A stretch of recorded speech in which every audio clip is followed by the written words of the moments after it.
Sige lang mga alaga ko, huwag kayong mabahala. Hindi sayang ang buhay ng babaeng yan dahil perwisyo rin naman yan sa mga mamamayan. Huwag! Huwag! Ah! Talsikan ng dugo nito ang iingay ng mga halimaw na tila ba nagkakatuwaan dahil sa malaking pagkain na inihain ng kanilang amo. 7 halimaw sa likod ng anting-anting ni Lolo Agul na bumubuhay sa bisa ng anting-anting at kapangyarihang manggamot. Walang lugar, taon at eksaktong pagkakakilanlan. Ang pagiging magaling na albularyo'y hindi ipinagmamalaki, hindi ipinagmamayabang, at hindi sinusukat ang taas at lakas ng kapangyarihang taglay. At kung ano man ang nilalang sa likod ng iyong kapangyarihan, dapat ay wala ring nakakaalam. Gaano ka man kagaling na albularyo, ang mga taong bayan pa rin ang susukat at manghuhusga sa pagiging magaling mo. Dahil ang mamamayan ang siyang may alam kung napagaling ba o hindi ang kanilang karamdaman ng kilalang albularyo na kanilang nilalapitan. Puntahan mo nga muna sa kapilya mo ang mag-ama. Nakakatakot ang lagay ng bata. Bakit naman, Erma? Ano bang nangyari? Agol, naninigas yung bata. Agol, sobrang taas ng lagnat. Kaya sige na, iwanan mo na lamang muna yung pagkain mo. Mas mahalaga yon. Baka kung mapano yun tumitirik na ang mata eh. Ay, eto na. Sige na, sandali lang, Erma. Sandali, tubig muna. Mabibilaukan ako sa ginagawa mo eh. Minamadali mo ako masyado, pambihira. Ang sarap na ng kain ko. Alangan naman, Agol, obligasyon mo yan eh. Paano kung mapahamak dito sa mismo sa bahay natin? E di kapabayaan mo yon. Sige na, puntahan mo na. Eto na nga, pupuntahan na, Erma. Walang magawa ang matandang si Lolo Agol kundi iwanan ng pagkain. Natataranta na rin ito sa paraan ng pananalita ng asawang si Lola Erma.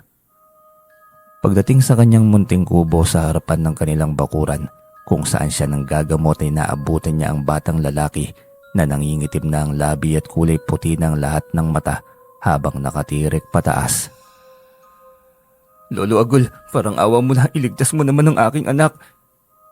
Pagmamakaawang hiling ni Mang Cirelo, ang kanyang unang naging pasyente sa araw na yon. Taranta itong hindi alam ang gagawin kung saan-saan ito pinipisil ang anak. Naninigas at kulay lila na ang labi, nakatirik ang mata kaya pinagpapawisan na ng gusto ang ama. Sus Mariosep, Santissima Trinidad, ay tabi kayo, akong bahala sa anak nyo. Agad niyang hinawakan ang ulo ng bata. Umusal ng orasyon at wala pang ilang segundo ay bigla na lamang lupaypay ang bata. Bumalik ang normal na kulay ng bibig at nakatulog sandali. Anong nangyari sa anak ko, Lolo Agol? Relax lang, ay nagpapahinga ng anak mo. Napagod din siyempre. Ikaw ba naman mapaglaruan ng elemento eh? Lolo, ano pong nangyari sa anak ko? Nagpaalam lang siyang maligo muna sa batis kanina tapos bigla na lang inapoy ng lagnat. Nanigas ang katawan at nakakatakot kasi yung lakas niya. Napaglaruan nga, kapag hindi pa sumisikat ang araw, huwag basta pababain sa batis ang iyong anak. May naiistorbo siyang elemento na naliligo rin. Ang dilim ay para sa kanila, ang liwanag ay para sa atin. Aminin mo, nag-aagaw pa lamang ang dilim at liwanag kanina. Pinababad niyo na siya sa tubig. Opo, Lolo, maaga kasing nagising kanina. Tapos gusto pa'y maglaro sa tubig. Yon, biyernes pa naman ngayon. Malakas ang kapangyarihan nila. Ay, pero wag ka mag-alala. Itataboy natin yan nang sa gayon ay hindi na niya malapitan pang muli ang bata. Kursonada gustong kunin ng anak nyo.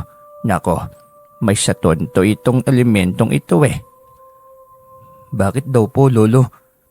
Mestizo ang anak nyo, Cirelo, sa katahimik. Kaya nagustuhan ng isang elemento. Mukhang namatayan din ito. Teka nga lang, sa kanyang bahagi ba ng batis sa may malaking balete? Opo, Lolo, paano niyo po nahulaan? Hindi ko na kailangang sabihin kung paano ko nahulaan. Ang mahalagay ilayo niyo sa lugar na yon ng inyong anak. Kung hindi ay makukuha siya ng engkantong nakatira doon. Bakit niyo naman naisipang magtirik ng bahay sa ganoong lugar, Nonoy? Kapag ganyang dalawang bukid tapos batis sa kabalete, nako, huwag kayong pumagitna. Bakit? Dahil malapit sa tubig. Opo, sana Lolo. Katunayan ay 1 linggo pa lamang kaming nakatira sa bagong tayong bahay. Ginawa kasi namin kaingin ng paanan ng bukid eh. Kaya mas malapit sana sa lahat sa hanap buhay at tubig. Alam mo minsan, maganda naman talaga kung malapit ka sa lahat. Pero bago mo itirik ang iyong bahay, nagpaalam ka na ba na doon ka makikisalamuha sa kanila? Kasi nauna sila roon kaysa sayo. Mas marami sila higit kaysa sa atin. Ngayon, ang utos ko sayo, pumili ka ng pagtitirikan ng bahay. Dumistansya ka sa punong balete. Pagkatapos, sa napili mong paglilipatan mo ng bahay, kumuha ka ng kapiranggot na lupa. Balutin mo at ilagay sa ilalim ng iyong unan bago ka matulog mamayang gabi. Kapag wala kang masamang panaginip, ibig sabihin ay ligtas ang lugar na yon. Magbabayanihan ng lahat na ilipat ang bahay mo. Opo Lolo Agul, susundin ko po lahat ng utos mo. Maraming salamat po. Matapos ang mahabang bilin ni Lolo Agul kay Cirilo, ay magalang na itong nagpaalam sa matanda. Ngunit biglang nagising ang bata. Masama ang tingin sa matandang albularyo. Pakialamero ka. Sino ka ba sa akala mo? Bakit ginagamit mo ang katawan ng batang mahina? Lumaban ka ng patas. Hindi rin naman kita uurungan. Akala ko ba malakas ka? Bakit ka nagtatago sa katawan ng isang bata? Pagkasabi ni Lolo Agul ng mga salitang iyon, ay bigla na lang umikot ng napakalakas ang hangin. Tila babagyuhin ang bahay ni Lolo Agul at halos dumapa na sa lupa ang mga punong pananim sa sobrang lakas nito. Maya-maya pa ay isang napakapangit na nilalang ang tumambad sa kanilang harapan. Isang matangkad na nilalang na halos inikutan at nakatikit na ang baging sa buong katawan nito. Nagbabaga ang mga mata. Galit na galit kay Lolo Agul sa pangingialam niya sa ginagawa nito sa bata. Ayaw mo ba ng tahimik na buhay? Sinusubukan mo ba ako? Abay loko ito eh. At ako pa talaga ngayon ang tinatakot. Anong akala mo? Natatakot ako sa iyo? Hindi ka natatakot sa akin. Pwes pagsisisihan mo na kinalaban mo ko, tanda. Sino ka para katakutan ko? Elemento ka lang. Masigit kaming minamahal ng Diyos kaysa sa iba. Kayong mga elemento, winalis na kayo ng Diyos. Wala na kayong karapatan sa paraiso ng langit. Ako si Levitica, ang engkanto ng lupa. At pinakaayaw ko ay ang pinakikialaman ng mga gusto kong gawin. At wala akong pakialam kung hindi ako makakaakyat sa paraiso ng langit. Masaya ako rito sa paraiso ng lupa. Ayon, ikaw lang naman pala si Levitica. Ang engkantada sa lupa. Pero kung takutin mo ko, akala mo naman nakakayanig ng mundo. Sige, magsaya ka lang. Sa darating na paghuhukom, hihigupin ka ng enerhiya doon sa linaw ng apoy, sa impyerno. Siguro naman handa ka na, diba? Engkantadang malaki ang boses. Hindi pa tayo tapos, tanda. Pagsisisihan mo itong ginawa mong pangingialam, tandaan mo yan. Bigla itong naglaho kaya napamura na lamang sa galit si Lolo Agul sa ginawa nito. Hayop, akala ko naman ay mapapalaban na ako. Abay bigla naman palang maglalaho ang duwag. Takot ka naman pala sa impyerno eh. Sambit ni Lolo Agul. Sandaling napahinto niya ang magama. Bakit po Lolo Agul? Lalagyan ko lang kayo ng proteksyon upang makasigurong ligtas kayo sa engkantong itim na yon. Mukhang desidido siyang makuha ang bata, pero hindi ko hayaang mangyari yon. Kumuha ng 3 habak si Lolo Agul at iniabot yon kay Mang Cirilo. Eto ha, palagi nyo itong susuotin. Iyon ay upang masigurong hindi na kayo gagambalain ng elementong iyon. Salamat po Lolo Agul. Salamat sa pagligtas niyo sa aking anak. Aking anak baka mo? Sandaling natigilan si Cirilo. Bigla itong namutla kaya biglang iniba ni Lolo Agul ang usapan. Ito na lang, itong kulay lilang habak. Ito lang ang dapat na nakadikit kay Ino. Uwi ka niya kay Mang Cirilo. Bakit po Lolo? May pagkakaiba po ba yung laman ng mga ito? Medyo, saka ko niya sasabihin. Dadalaw ako sa inyo kapag may oras. Mag-uusap tayo ng masinsinan. Hindi alam ni Cirilo kung saan ang pag-uusapan at kabado ito Ekspresyon pa lamang ng mukha niya. Sige po lolo, aalis na po kami, marami pong salamat. Umuwi na agad ito, dala ang proteksyon at ang malusog at malakas niyang anak. Kinabukasan din ay nagbayan niya ng buong taga-sityong yon upang ilipat ang kanilang munting bahay malayo sa Balete. Naging tahimik ang buhay nilang pamilya. Sobrang pasalamat nila kay Lolo Agul dahil sa ginawa nito. Kumalat yon sa buong sityo at lalo pang nakilala si Lolo Agul sa galing nito sa panggagamot. Isang estrangherong babaeng kalagitnaan ng edad ang dumating sa bahay ng matanda. Saktong si Mang Tantoy na panganay na anak ni Lolo ang nadatnan nito. 55 anyos na rin si Mang Tantoy at may 3 anak at butihing asawa na si Aling Magda.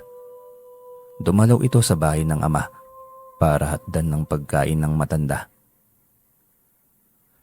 Subalit wala ito. Walang ideya si Mang Tantoy kung saan nagpunta at wala ring mapagtanungan dahil napakalayo ng mga kapitbahay. Ang ginawa nila'y naghintay na lamang sa pagdating ni Lolo Agul. Tila ba nababagot na ang babae kaya tinanong ni Mang Tantoy kung ano ba ang karamdaman nito. Kung sasabihin ko ba, gagamutin mo na ako? Huwag naman ganyan kung sumagot kayo. Maayos po ako nagtatanong sa inyo. Ayusin niyo rin sana ang sagot. Ay, pasensya na, talagang masama ang pakiramdam ko ngayon. Pwede ba, hindi naman ikaw ang gagamot kaya manahimik ka na lang? Nako, binabalaan kita. Huwag mong sasagutin ng ganyan ng tatay. Tiyak akong hindi ka gagaling. Hindi ka niya gagamutin kung ganyan ang ugaling ipapakita mo sa kanya. Mabilis na uwi ka nito. Ngunit hindi makatingin kay Mang Tantoy. Tila ba nagulat din ito sa ipinakita nitong ugali. Pareho na lamang silang naghintay sa pagdating ng matanda. Panay ang sulyap ni Mang Tantoy sa babae. Tila ba hindi ito mapalagay. Ilang sandali pa'y dumating na rin si Lolo Agul bit-bit ang mga gamit nito sa panggagamot. Saan ka ba nagpunta tay? Kanina pa itong pasyente mong naghihintay sa'yo. Pinatawag ako sa kabilang baryo, may sinaniban eh. Hayop, 2 elemento ba naman pumasok sa katawan ng bata? Mabutit na itaboy nyo na tay. Oo ewan, napakalala na ng mundo ngayon.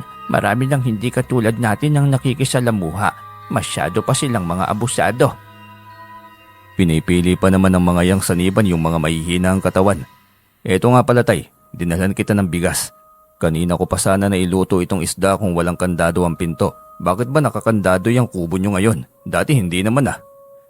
Ay, may mahalagang bagay akong iniingatan sa loob. Mahalagang sobra dahil maaari kong ipamana sa iyo o sa mga apo ko.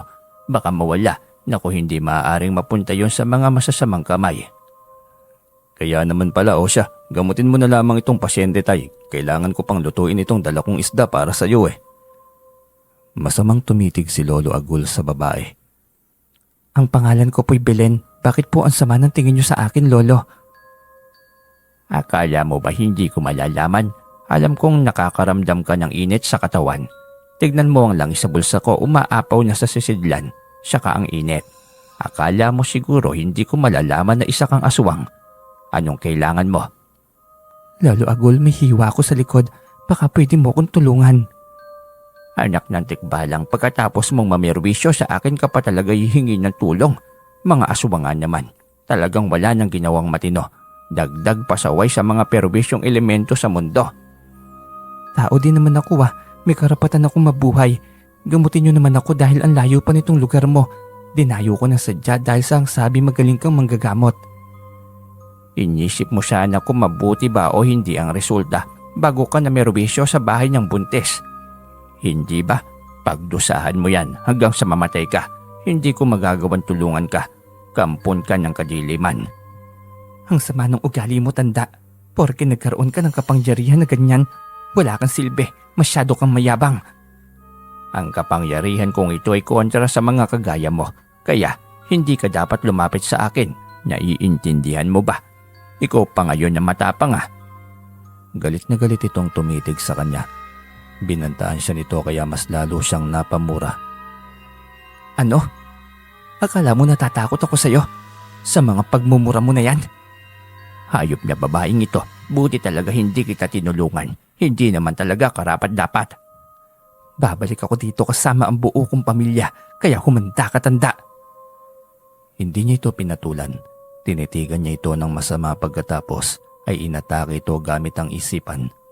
Sabay ihip sa hangin, magsasalita pa sanang muli ang babae ngunit bigla itong napahawak sa ulo.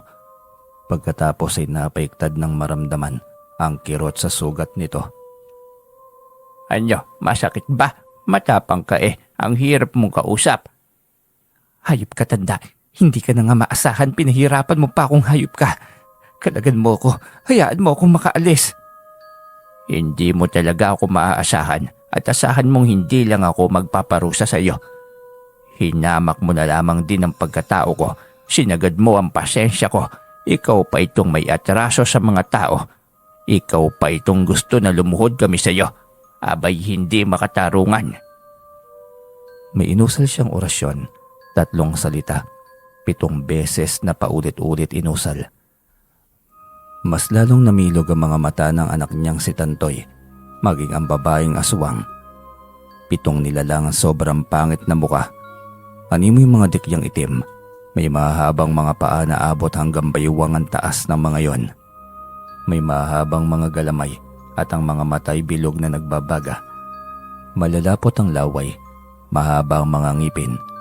Matutulis ngunit animoy nabubulok, lalo ng amoy ng mga hininga nito. Mga nilalang na alagad ng dilim, paano ka naging albularyo kung ganyang may alaga kang halimaw? Mga halimaw baka mo? Ay, lumalabas lang ang mga yan kung may kauri silang mga halimaw din, kagaya mo. Teka nga lamang muna. Anya sabay bulong at ihip sa hangin.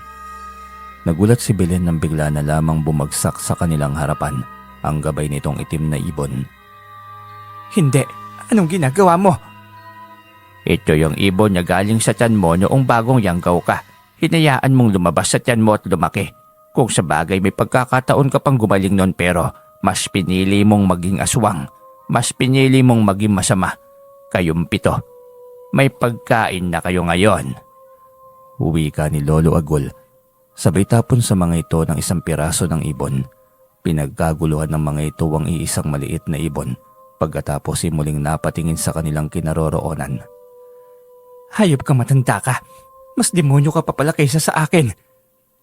Masyado mong hinahamak ang pagkatao ko. Wala pa naman akong nabiktima na buhay ng tao. Pero sa ngayon, mukhang buhay ng isang aswang ang magiging biktima ng 7 kong alaga. Kinulang eh. Nagrereklamo silang 7. Ano? Hindi maaari yun. Magbabagong anyo sana ito ngunit naunahan na ng orasyon ni Lolo Agul. Umatras pa ang matanda para hindi makaharang sa mga lumalapit na 7 halimaw na alaga sa bisitang nagsisiga-siga ang aswang. Sige na mga alaga ko, wag kayo mabahala. Hindi sayang ang buhay ng babaeng yan dahil perwisyo din naman yan sa mga mamamayan eh. Huwag! Talsikan ng dugo nito. Ang ingay ng mga halimaw ay tila ba nagkakatuwaan dahil sa malaking pagkain na inihain ng kanilang amo. Si Tantoy na kanina pa tila nanonood ng pelikula ay sobrang tahimik at mas lalo pang naging estatwa dahil sa kanyang nasaksiyan. Hindi ito makapaniwala. Ang ama nitong albularyo ay may alagang mga halimaw.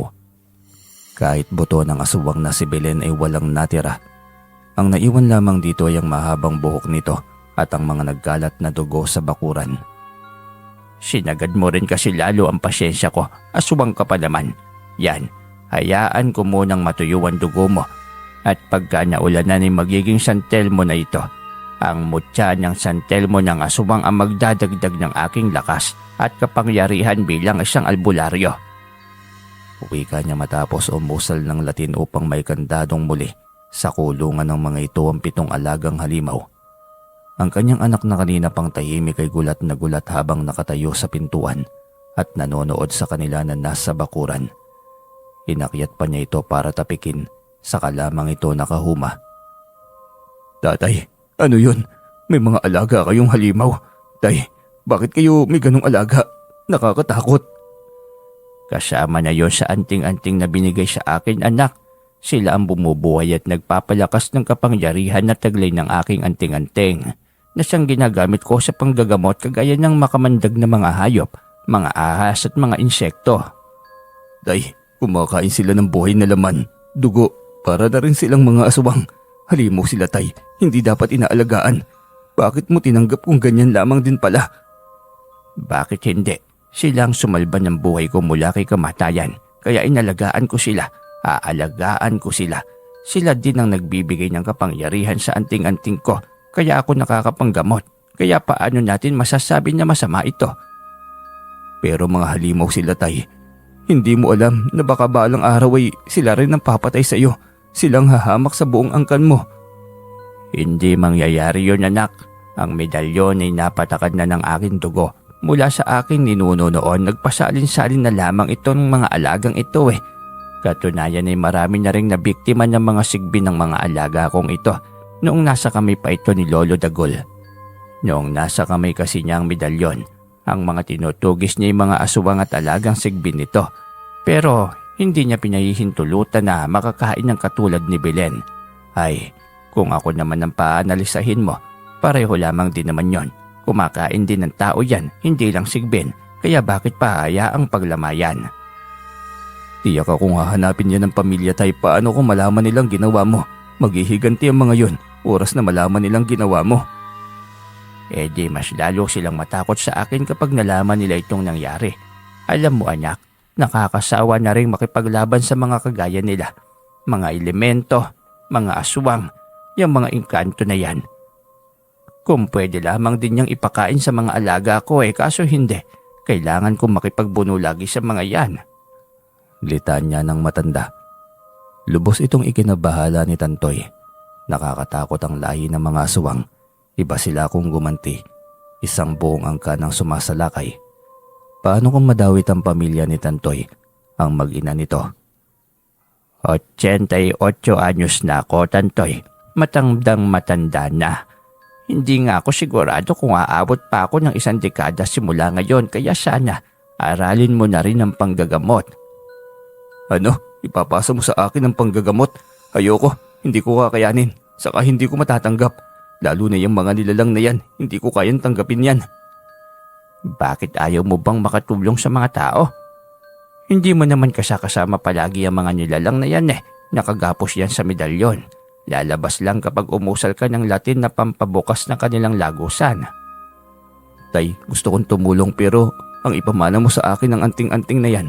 Saka yung mga alagaing halimaw na yon, naku tay, hindi ko kakayanin. Baka magutom pa sila at ako pa ang kanilang may sipang kainin.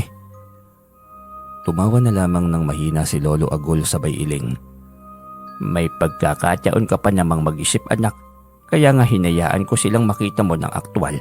Kasi balang araw walang ibang magmamana ng mga kapangyarihang mayroon ako. Masyado pang maaga akong diretso kung ipapasa sa apo ko, sa anak mong si Orduho. Anya't mas lalong hindi pumayag si Tantoy. Hinayaan muna ito ni Lolo Agol. Hinayaan muna niyang magbukas ng kaisipan si Tantoy at ito na mismo ang magdedesisyon. Luto na po ang paksiw, tay. Naipagsaing ko na rin kayo. Kumain na lang kayo dito. Kailangan ko na rin umuwi ng bahay. Tapusin ko munang araruhin ang pagtatanim ko ng mais. Sige anak, mag-ingat kayo palagi. Ang mga anak mo, suot ba palagi ang proteksyon na bigay ko? Opo tay, hindi ko yun pinapatanggal at lagi nakasabit sa kanilang balakang. Dapat lang mga bata pa sila. Ang hirap kapag silang atakihin ng mga nilalang ng dilim. Huwi ka pa niya. Nang tuluyan ng makaalis si Tantoy ay kumain na rin muna siya dahil kailangan pa niyang bisitahin ng dating pasyente, ang anak ni Mang Cirilo. Tiyak din naman siyang gagabihin na ng dating ang asawang si Erma galing sa bayan. Pagdating sa bagong lokasyon ng munting bahay ni Mang Cirilo ay naabutan niya itong nagsisibak ng kahoy. Tumayo agad ito nang makita siya at sinalubong. Maayos ba naman ang lugar na ito? Ginawa mo ba yung utos ko sa iyo? Opo Lolo Agul, ginawa ko po lahat. Dito, tahimik na ang aming pagtulog sa gabi. Oo nga pala Lolo, alam mo ba, tuwing madaling araw o di kaya kalagitnaan ng gabi, malinaw na naririnig dito ang tugtugin na tila ba may pagtitipon. Diyan mismo sa malaking puno ng balete. Noong isang araw, nagulat ako dahil akala ko na alimpungatan ako. Yung malaking punong baleting yan, naging isang malaking mansyon.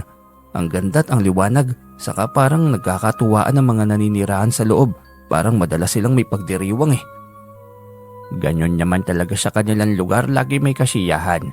lalo na kung may bisita silang galing sa ating mundo na pinapasok nila sa kanilang lugar. Dati talaga hindi ako naniniwala sa mga ganitong kwento, Lolo Agul. Hindi ko akalaing totoo pala talaga mga nilalang sa ikalawang dimensyon.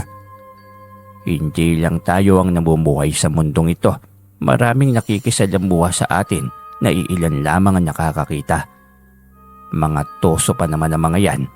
Alam naman nila na sila lamang itong nakakakita sa mga tao. Ayaw pang tumabi. At kapag nasaktan, papatawan ka agad ng parusa ang mga tao. Alam naman nilang inosente.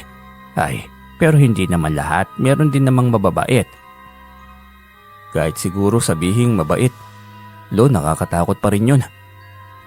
Depende pa rin. Pwede naman silang maging kaaya-aya ang muka, pero mayroon din talagang nakakatakot ang muka na hindi na magbabago pa kagaya niyang. Sasabihin sana niya ang mga alaga niyang 7 halimaw, ngunit bigla rin niyang naputo lang sasabihin. Hindi niya ito anak.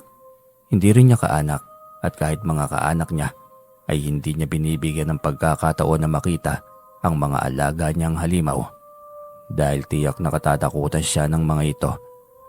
Tanging si Tantoy lamang dahil ito lamang ang maaaring magmana ng kanyang kapangyarihan at anting-anting. Lolo, ano po yun? Kagaya po ng ano? Wala naman. Si Ino ba niya saan? Nasa taas po, Lolo, nakatulog. Pag ganitong hapon ay talagang pinipilit namin siyang magpahinga. Tama naman yan. Sabihin mo nga sa akin, Cirilo. Hindi mo anak si Ino, hindi ba? Rumistro ang gulat sa mga mata ni Cirilo. Hindi nito inasahan ang naging tanong ng matanda. Lolo Agul, ang anak na napulot nyo ay anak ng engkanto na itinakas sa kanilang kaharian. Dahil lang ama niya ay katulad kong albularyo rin. Ang mahirap dyan, may asawang albularyong nagkasalang makipagrelasyon sa isang prinsesa ng mga engkanto. Kaya mahina ang bata at madaling maatake ng mga elemento ay dahil bunga ng isang pagkakamali. Lolo, naguguluhan ako. Talagang magulo pa siya ngayon, pero darating ang panahon, maiintindihan mo rin ang lahat. Magiging labas-pasok siya sa mundo ng mga engkanto at sa mundo ng mga tao. Unti-unting lalabas ang kanyang kapangyarihan sa tamang pagkakataon. Kaya hindi ko sinasabi sa iyo ang bagay nito noong ginagamot ko pa lang siya, ay dahil ayokong marinig ng iba. Masyadong personal ang bagay na ito.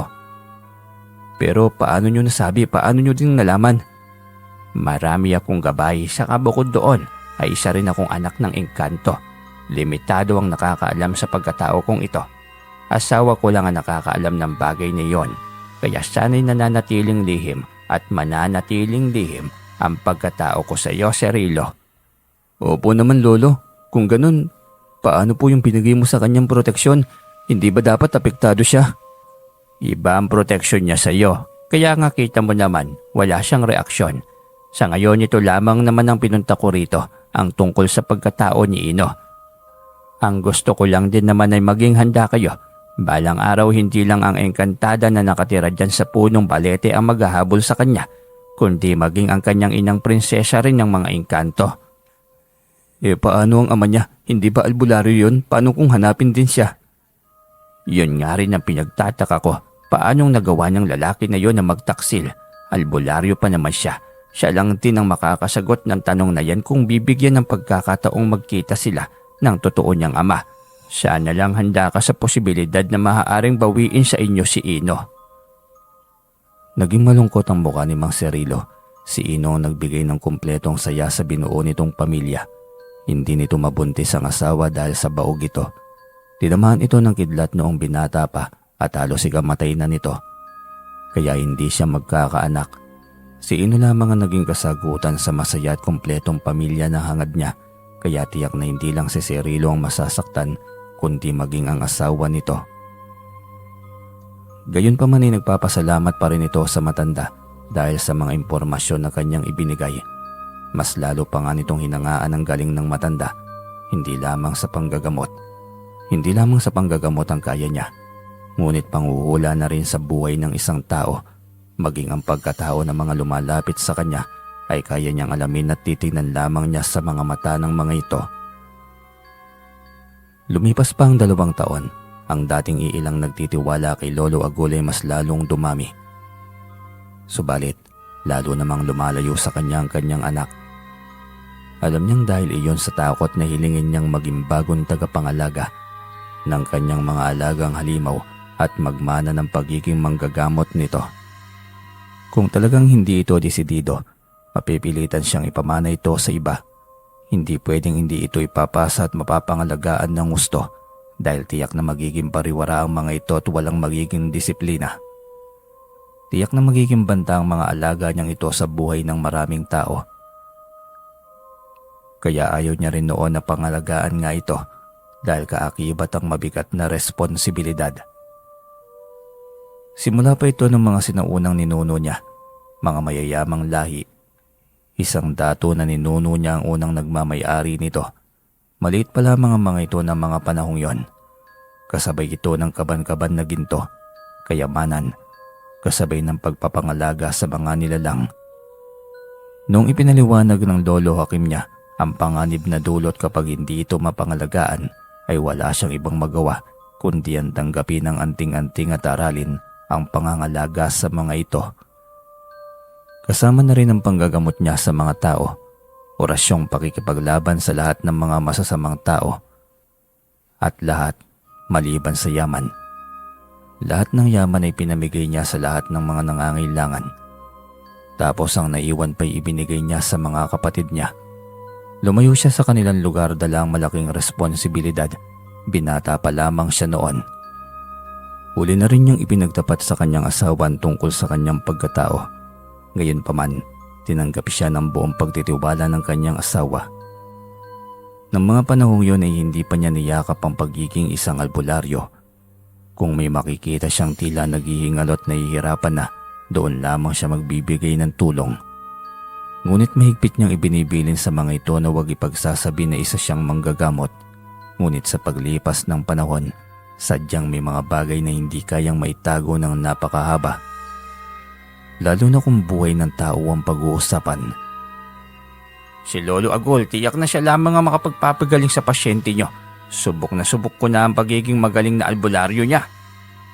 Mga katagang madalas na palipat-lipat na sa bibig ng mga tao na minsay nagamot at napagaling na ng matanda. Ano yan, Agol? Bakit parang Biyernes Santo yung mukha mo umagang-umaga ah? Erma, malapit na ako mawala sa mundong ito. Pero itong mga alaga kong halimaw wala pa akong mapagbilinan.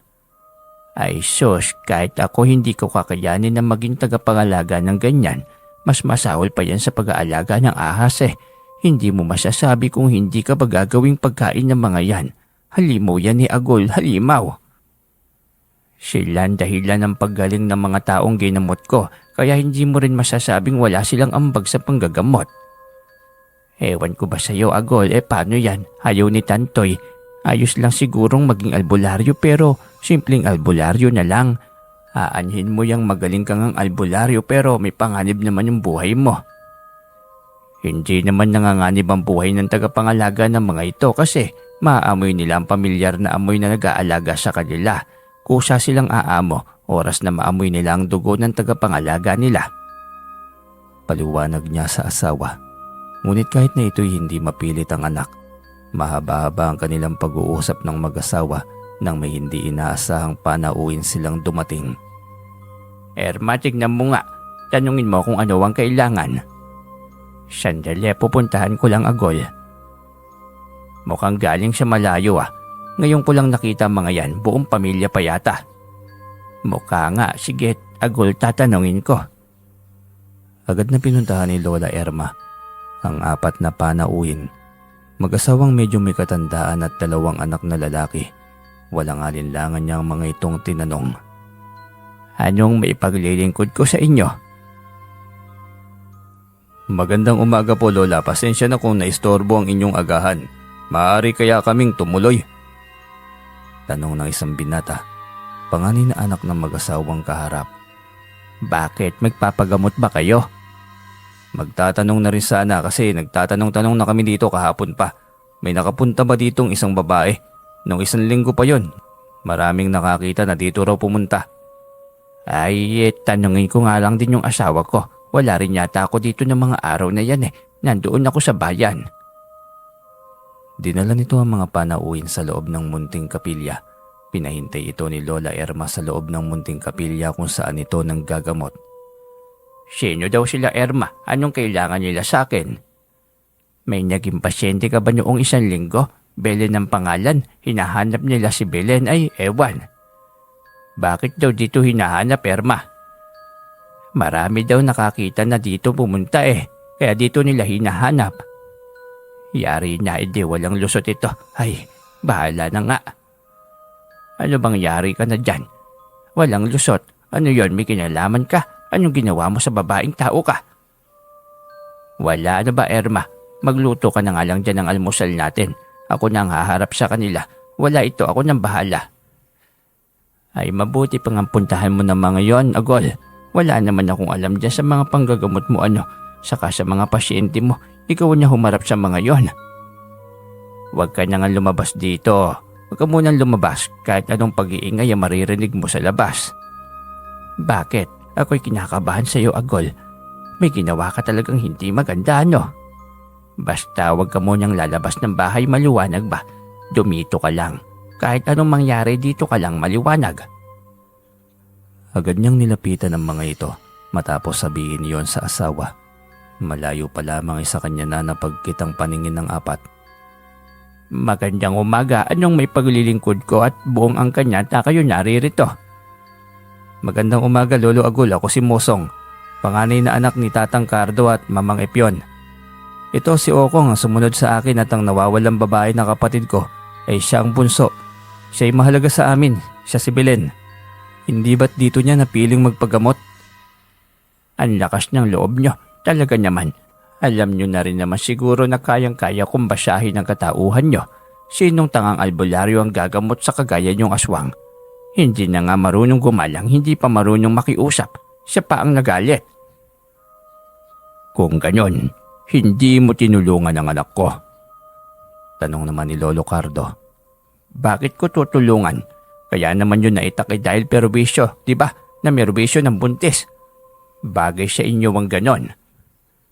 Ang yabang mong albularyo ka, akala mo naman kung magaling ka. Bakit? Hindi ko naman sinabing magaling ako Mali pala nang nilapitan ng kapatid kong bunso. Ngayon tanda, dahil sa hindi mo siya tinulungan, anong ginawa mo sa kapatid namin? Kung wala kang ginawa sa kanya, bakit hindi pa siya nakauwi hanggang ngayon? Tanong ni Mosong. Hindi ko itatanggi na ako ang dahilan ng pagkawala niya. Pinakain ko lang naman siya sa mga alaga ko. Ngayon, may itatanong pa ba kayo? Halos pareho ang reaksyon ng apat na nilalang sa kanyang harapan. Ang anak ko, pinakaiingatan kong anak, pinakain mo. Halos maiyak na sambit ito ni Lolo Cardo. Sa sobrang pagmamahal nyo, kahit ubusin pa ng anak nyo ang lahat ng buntis, ay wala man lamang sa inyo. Napakatibay ng loob nyo. May gana pa kayong hanapin dito ang babaeng yon. Wala na siya, kaya umalis na kayo. Nang sabihin niya yun ay halos sabay-sabay ang apat na aswang na nag-ibangan nyo sa kanyang harapan. Apat na malalaking aso na kulay itim, nagbabagang mga mata, naglalaway ng malapot. Mukha ba ako natatakot? Kahit na apat pa kayong aswang na nasa harapan ko, hindi nyo pa ako kilala, kaya wag nyo akong hahamunin. Kaya buong pamilya kaming dumito ay dahil nabalitaan namin kung gaano ka kayabang matanda ka. Porket hindi mapantayan, mayabang na agad. Nauunawaan ko naman yan. Kaya kahit anong sabihin pa ng kung sinong aswang at kapwa albularyo ko sa akin, hindi ako papatinag. Ginagawa ko lang ang aking trabaho bilang albularyo at tagalinis ng mga masasamang nilalang sa mundong ito. Ang dami mong kayabangan. Tatapusin na kita. Hindi na niya agad napagandaan ang atake nito. At lalong hindi niya napagandaan na may tangan din itong anting-anting. Tumalsik siya sa haligi at hindi inaasahan na nabagok ang kanyang ulo ron.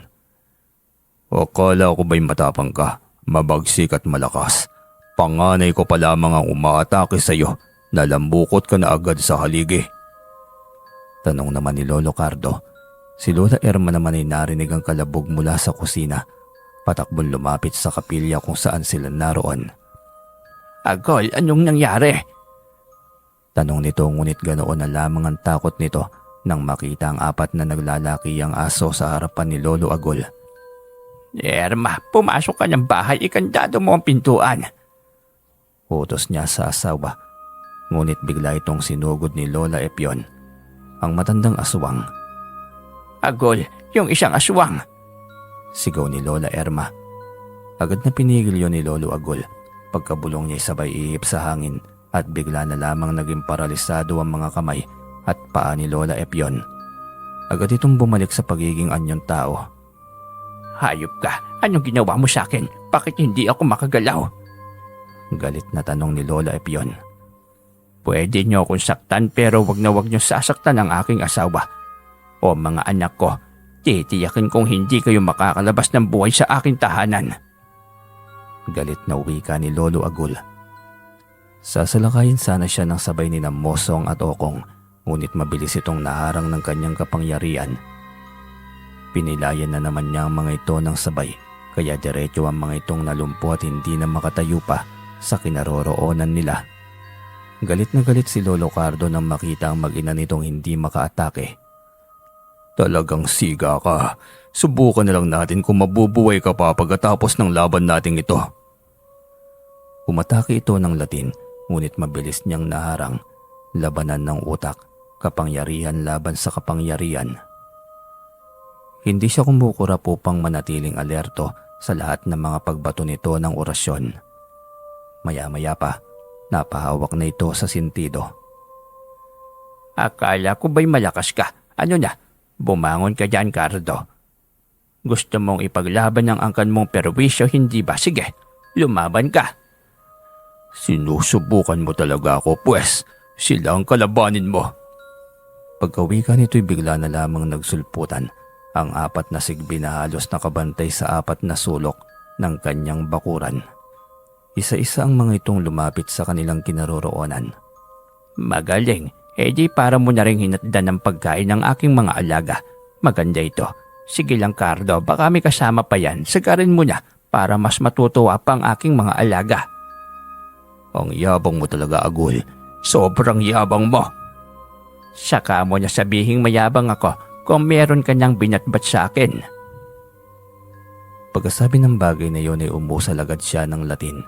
Biglang nagsulputan ng 7 halimaw na alaga niya. Ganun na lamang ang panlalaki ng mga mata ni Lolo Cardo nang makita ang mga nilalang na yon. Ang mga halimaw sa likod ng anting-anting ni Hakim. Ikaw ang angkan ni Hakim? Gulat na tanong nito. Napataras nang makita ang 7 halimaw na yon. Kahit ikaw takot Oo, tama ka. Sa Lolo Hakim yan.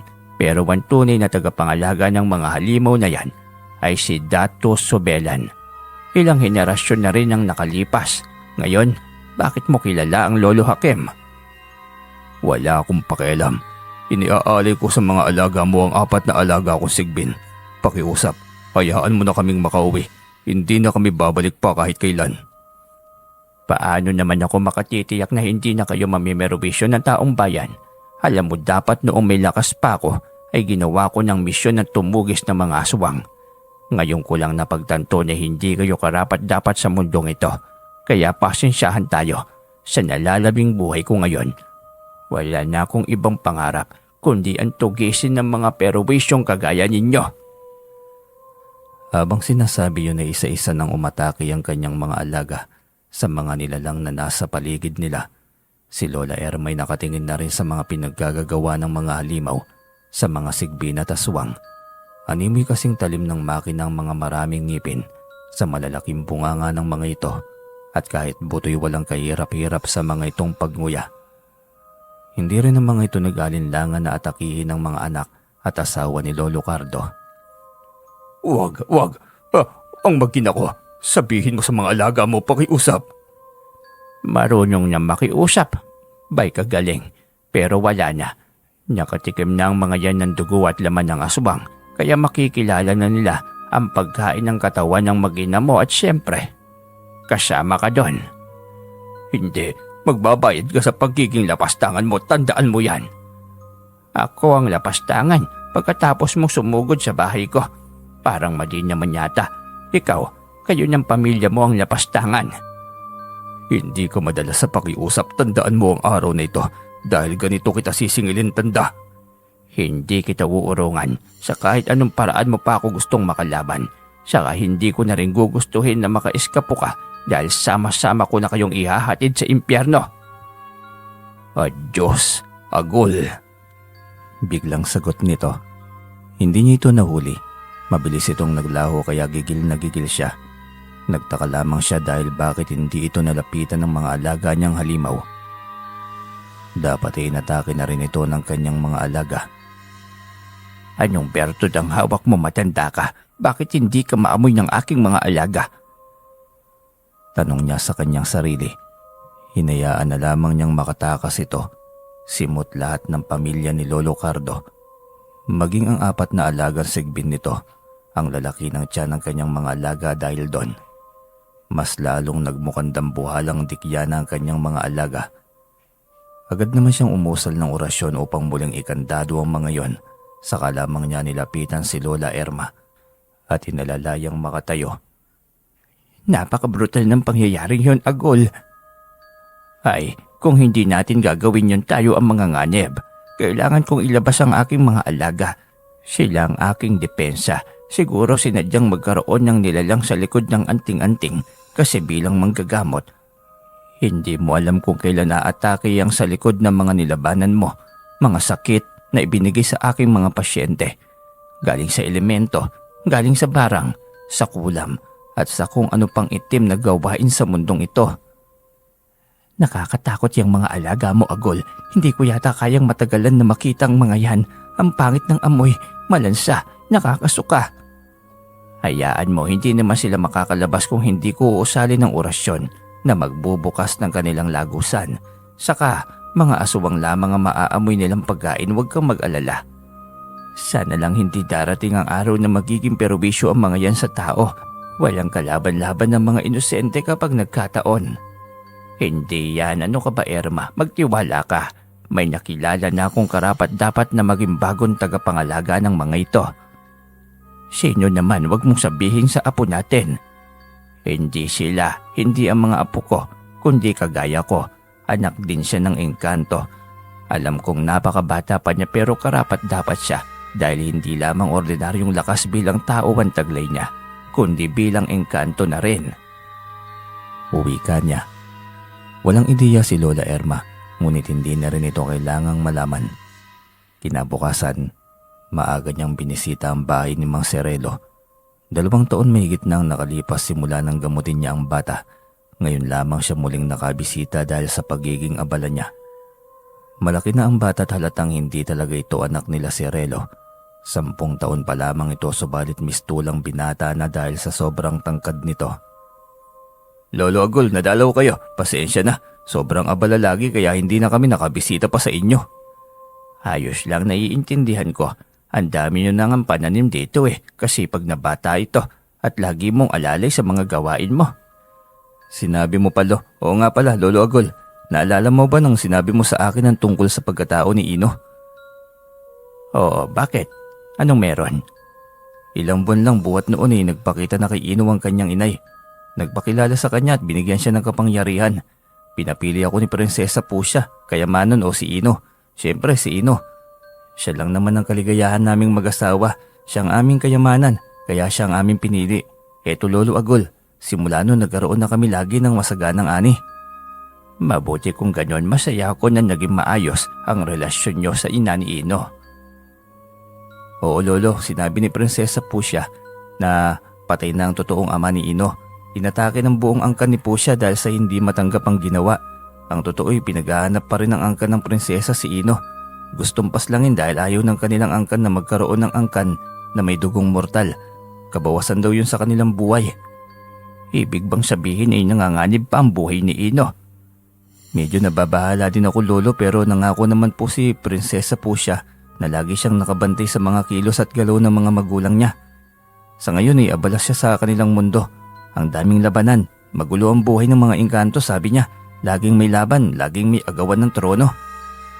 Hindi naman nakakapanibago yan kahit dito sa mundo ng mga tao'y ganyan din naman. Kung papayag kayo, pwede bang tuturuan ko si Ino sa panggagamot? Po, depende po yan kay Ino, Lolo Agol, pero mukhang napakabata naman niya para maging albularyo.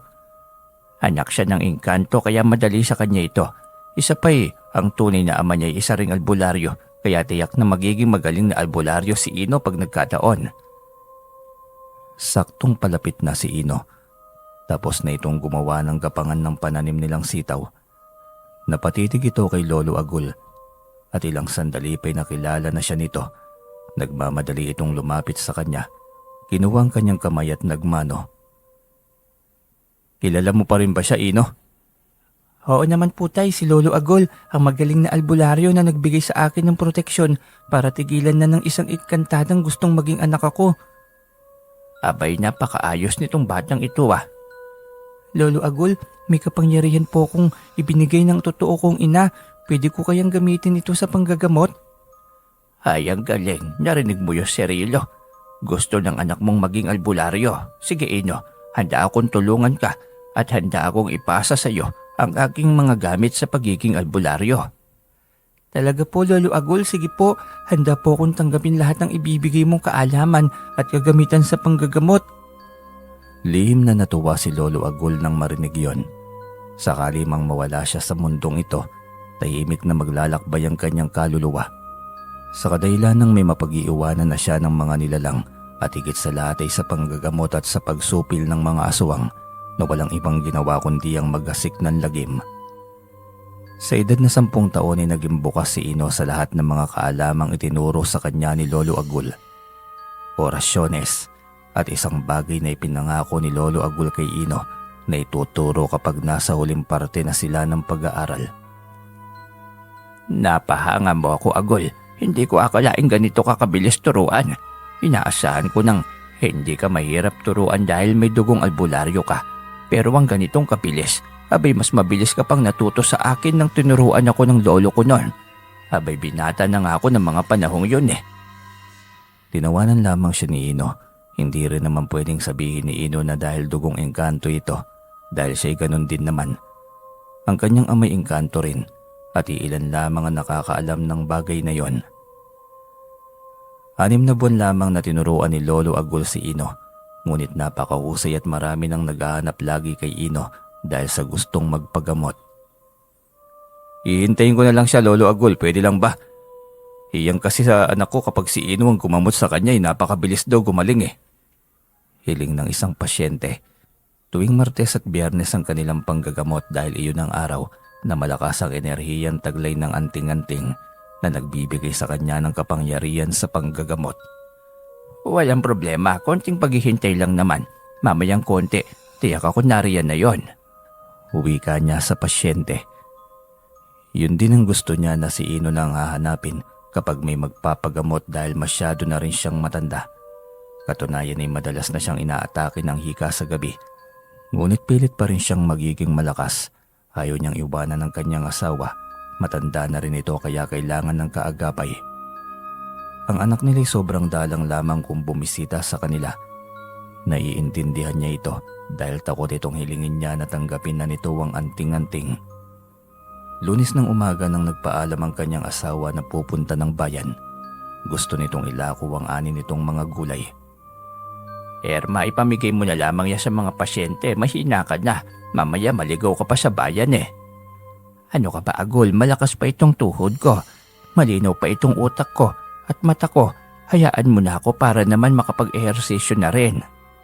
Sigurado ka ha? Huwag ka nang pahapon. Umuwi ka na kaagad. Mamaya abutan ka pa niyang dilim. Ay oo, uuwi ako na maaga, Agol. Halagaan mo ang sarili mo ha, huwag kang papagutom. Ito namang si Erma, akala mo naman ay hindi na babalik. Huwag ka nang tumuloy, kinakabahan ako sa iyo Ano ka ba naman, Agol? Lahat na lang makahulugan sa iyo. Yan ka na nga, basta kumain ka palagi. Masayang wika ni Lola Erma. Habang napakamot na lamang ng ulo si Lolo Agol, parang gusto nitong pigilan ng asawa. Ngunit ayaw din namang paawat nito. Wala siyang gagawin sa araw na yon kaya naisipan niyang linisin ang hardin ni Lola Erma. Iyon, tiyak ako matutuwa si Erma kapag nakita niyang maayos ang kanyang hardin. Hanya pa sa kanyang sarili. Kinahaponan ay nagsimula na siyang mag-alala dahil hindi pa rin umuuwi ang kanyang asawa. Sobrang haba na ng kanyang leeg. Nakasampung balik na siya sa kalsada, gayong tanaw lang din naman mula sa kanilang bahay ang kalsada. Ito na nga ba yung sinasabi ko? Dapat hindi na lang talaga ako pumayag na umalis yun kanina. Nasaan na ba ang babaeng yon? Tanong niya sa kanyang sarili. Sa huli ay nagpasya na lamang siyang umalis. Bitbit niya ang Petromax dahil nagsisimula ng dumilim. Narating niya ang bayan. Madilim, tahimik, at sarado na rin lahat ng pamilyan. Saan ko naman hahanapin si Irma dito? Saka wala rin ako mapagtatanungan. Anya pa sa kanyang sarili. Ilang ulit na niyang inikot ang pamilyan ngunit wala nang kahit na isang taong naroon. Wala siyang magawa kundi ang umuwi na lamang. Mabuti na lamang at may huling biyahe pa ng jeep patungo sa kanilang baryo. Lalakarin na lamang niya patungo sa kanilang sityo, sa kanyang bahay. Saan na naman pagdating ko sa bahay ay naroon na si Irma. Sambit pa niyang muli sa kanyang sarili. Iilan lamang silang sakay ng jeep at parehong tahimik lahat. Kaya hindi yun normal. Dahil kung sa kanilang baryo ang punta nito, ibig sabihin ay magkakilala ang mga pasahero. Ngunit dahil sa pag-aalala niya sa kanyang asawa ay baliwala na lamang din niya ang nakakabinging katahimikan. Hanggang sa marating nila ang baryo, pag-ikot niya ng kanyang tingin ay walang ibang pasahero. Maliban sa kanya at sa babaeng kalagitnaan na ang edad at nasa likod ng driver. Dalawa lamang silang pasahero ng jeep.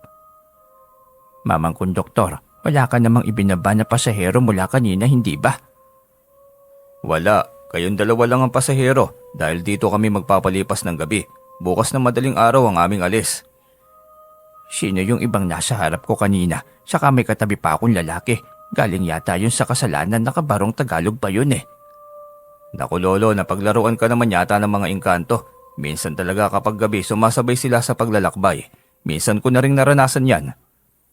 Kaya naman akala ko naman kung marami talaga kami. Anya pa, mabilis siyang bumaba.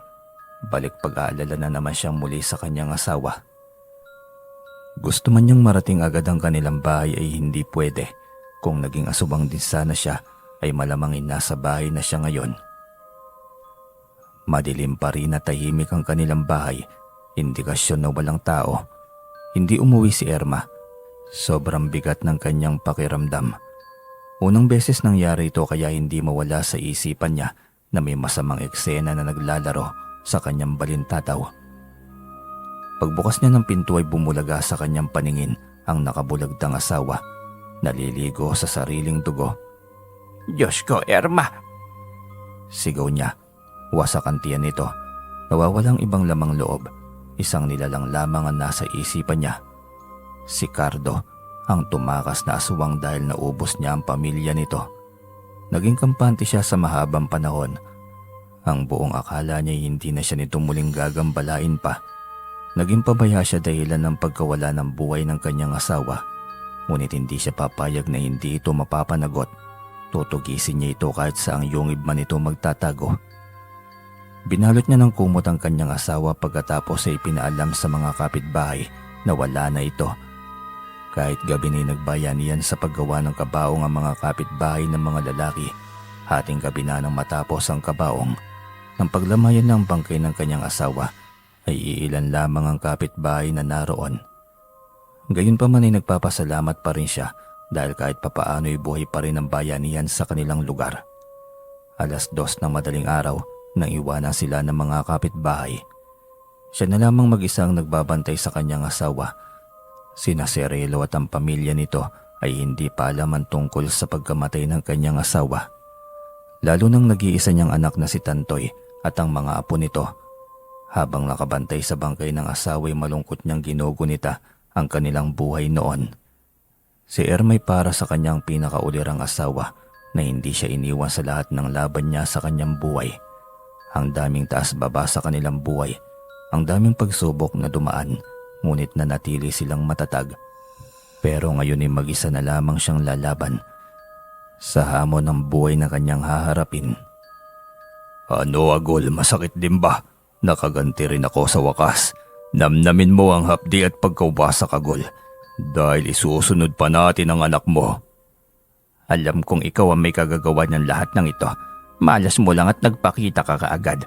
Dahil ngayon, pagkakataon na, hindi ko hahayaang makatakas ka pa.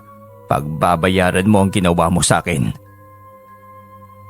Humalakhak lamang ito, mas lalo siyang nagalit. Inatake niya ito gamit ang matinding orasyon. Yun ang pinakamalakas sa lahat ng taglay niya. Tinitiyak niyang maghihirap ito ng gusto sa kanyang gagawin. Matapos niyang usalin yun ay ganoon na lamang ang pagwawala ng matandang kalaban.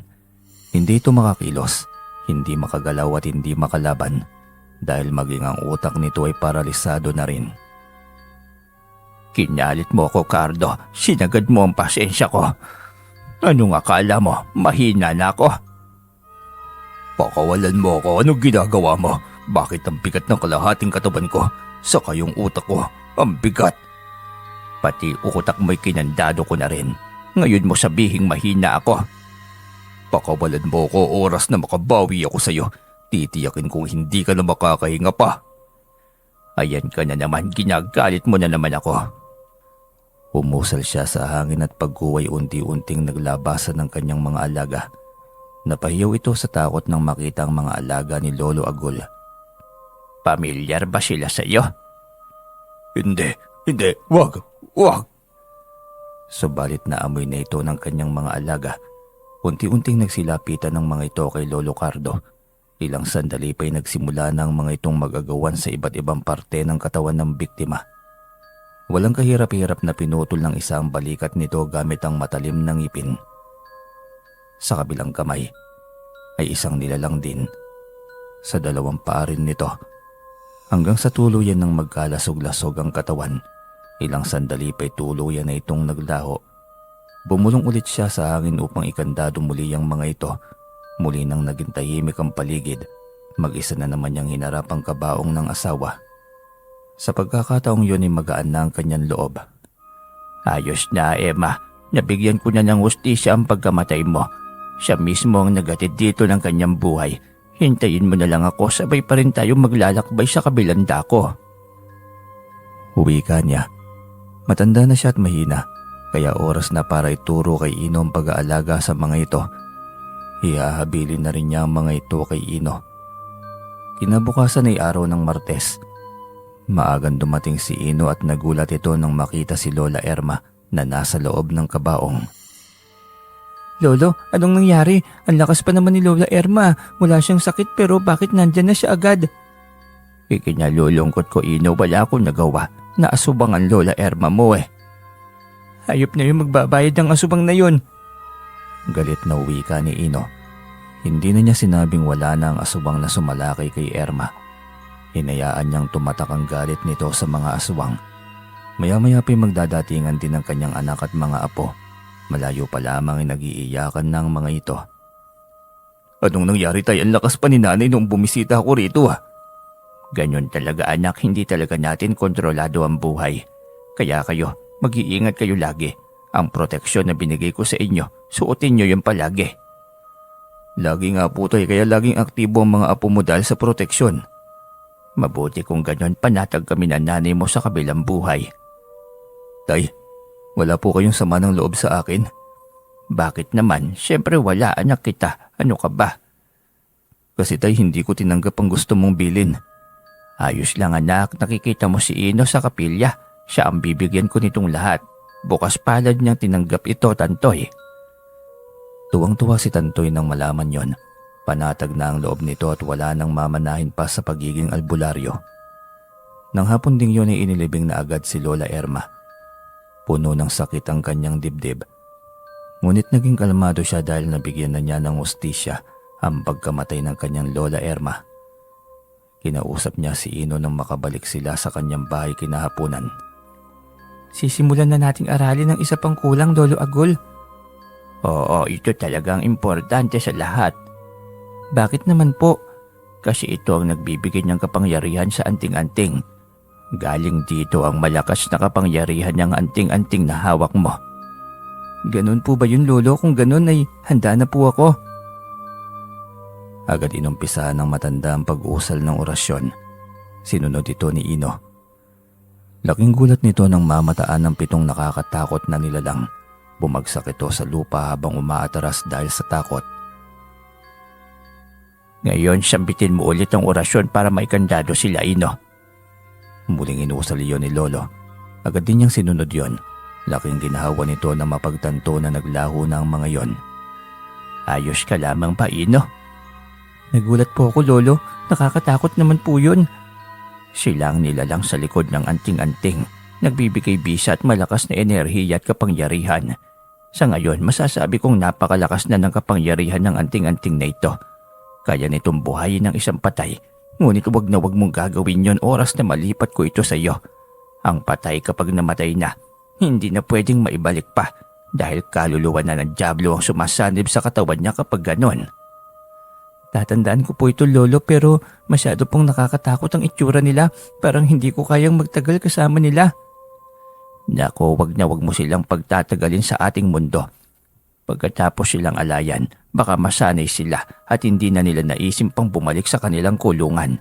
Alayan mo sila ng tandang na buhay.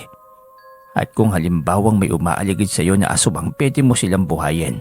Kayang-kaya nilang tugisin ang mga asubang, sisimutin ang mga yon. Kahit ang kahuli-hulihang buto ng aswang, walang maiiwang ebidensya. Sa totoo lang, Lolo'y natatakot pa rin po ako. Kapag ikaw ang kanilang amoy, hindi ka nila sasaktan. Malakas ang pang-amoy at pakiramdam nila. Kapag nalaman nilang nasa iyo ang anting-anting ay dumidistansya sila sa iyo. Bakit ganitong klaseng anting-anting ang mayroon ka, Lolo? Ito na ang pinakamalakas na anting-anting sa buong mundo, Ino. At habang tumatagal ay mas lalo pang pinalalakas ang kapangyarihan nito. Mula pa ito sa mga ninuno kong dato. Kaya sana ingatan mo't pagdating ng panahon, may hahabilin mo pa rin sa tamang tao. Mabuting tao, Ino. Mahabang bilin niya rito. Muli niyang sinanay si Ino hanggang sa nasanay na rin ito at hindi natakot pa sa 7 halimaw. Sa huli ay pinagkakatuwaan na nga niyang mga yon. 2 buwan nang lumipas, tuluyan na niyang ibinigay kay Ino ang lahat ng mayroon siya sa panggagamot. Lolo, saka na, kailangan mo pa ito eh. Ano mang oras ay pwede na ako maglakbay sa kabilang buhay. Sinusundo na ako lagi ng aking asawa. Lolo naman kinikilabutan naman ako sa iyo. Totoo, kaya sa iyo na ito. Sa iyo ko pa rin naman ito ihahabilin maging itong kapilya. Alam mo, bumaba na lang kayo ditong magpamilya. Ang layo ng bahay niyo, dito na lang kayo. Sabihin mo na sa nanay mo at tatay mo, bisitahin niyo na lamang ang pananim niyo sa bukid. Sige po, Lo, susubukan ko po silang kumbinsihin. Buong loob na tinanggap ni Ino ang lahat ng pamana, maging ang bahay. Nang gabing yun ay tuluyan nang namahinga si Lolo Agul. Saktong 9 na siya. Alauna ng madaling araw yon nang sundiin siya ni Lola Erma. Dahil kailangan na nilang tumawid sa kabilang buhay. Buong pusong inako ni Ino ang responsibilidad bilang isang manggagamot. Mabilis siyang nakilala dahil noong tinuturuan pa lang siya ng matanda ay marami na ring napagaling siya at pabalik-balik para sa kanya magpapagamot. Batang albularyo, ngunit ang galing at pagiging responsable ay hindi matatawaran. Dinaig pa ang pag-iisip ng isang pamilyadong tao, kaya tiyak na tuloy-tuloy ang paglalakbay ni Lolo Agul sa kabilang mundo. Dahil alam niyang nasa tamang kamay ang iniiwanan niyang anting-anting na may buhay. Maraming hindi pa naikwentong kababalaghan at hindi kapanipaniwalang bagay sa mundo. Ngunit sa pagdaan ng maraming taon, unti-unti ring mabubunyag ang iilang sikretong nakabalot sa mundong ibabaw. Marami ka rin bang katanungan sa iyong sarili, sa mundong ito at sa hiwagang mayroon? Binigyan ka na rin ba ng pagkakataon na makakita ng nakakatakot na nilalang? Anong nilalang naman? Sa mundong ito ay hindi natin sigurado kung lahat ba ng nakakasalamuha natin ay tao, kaya maging mapanuri at ibahagi ang iyong karanasan sa mga mahiwagang bagay sa mundo. Hanggang dito na lamang po ang kwento natin mga ka-DM. Bali isang nakakapangilabot na kwento naman ito. Gustong gusto ko at namimiss ko yung ganitong kwento, kaya gusto ko kayong tanungin kung gusto niya rin po ba ng mga ganitong kwentuhan o doon tayo sa sabong, mga aswang, kulam, barang. Gusto ko pong malaman sa comment section. Babasahin ko po yan.